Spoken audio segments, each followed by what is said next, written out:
જહાંગીરપુરાના આશારામ બાપુના આશ્રમ અને સ્મશાન ભૂમિની પાછળના ભાગે તાપી નદીના પ્રતિબંધિત વિસ્તારમાં રેતી ખનનનો વેપલો હાલ ભૂસ્તર વિભાગે ઝડપી પાડ્યો છે। મોડે જાગેલા ભૂસ્તર વિભાગે દરોડા પાડી 2 બાજ, 2 નાવડી અને 2 મશીન અંદાજે 30 લાખ રૂપિયાની આસપાસ મુદ્દામાલ કબજે કર્યો છે। જોકે સૌથી ચોંકાવનારી બાબત એ છે કે ભૂસ્તરે દરોડા પાડતા રેતી માફિયાઓને નાસી છૂટ્યા હતા અને બાદ તેમજ નાવડી ઝડપાતા ભાવિન નામના યુવકને હાલ બલીનો બકરો બનાવી ભૂસ્તર વિભાગ સમક્ષ હાજર કરી દેવાયો હતો તેવું પણ જાણવા મળ્યું છે। તાપી નદીના પ્રતિબંધિત વિસ્તાર જેવા કે જહાંગીરપુરા, વરિયાવ, નાના વરાછા, અમરોલી સહિતના વિસ્તારમાં રેતી ખનનનો મસમોટો વેપાર થઈ રહ્યો છે।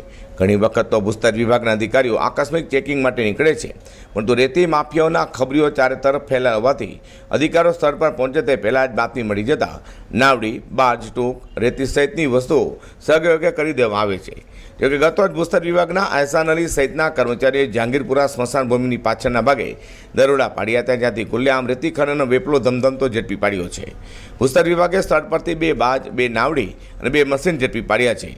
આ બધું મળીને 30 લાખ રૂપિયાનો મુદ્દામાલ કબજે કરી કાયદેસરની કાર્યવાહી ધરી છે।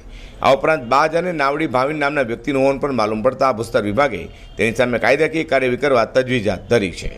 સુરત જિલ્લા કલેક્ટરે થોડા સમય અગાઉ સત્તાવાર પરિપત્ર જારી કરી પ્રતિબંધિત તેમજ પરમિટવાળા વિસ્તારમાં બાજની મદદથી રેતી કાઢવા પર પાબંદી ફરમાવી દીધી છે।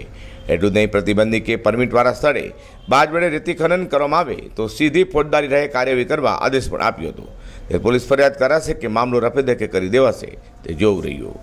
અઝર કુરશી સાથે પ્રકાશવાળા, G10 ન્યૂઝ।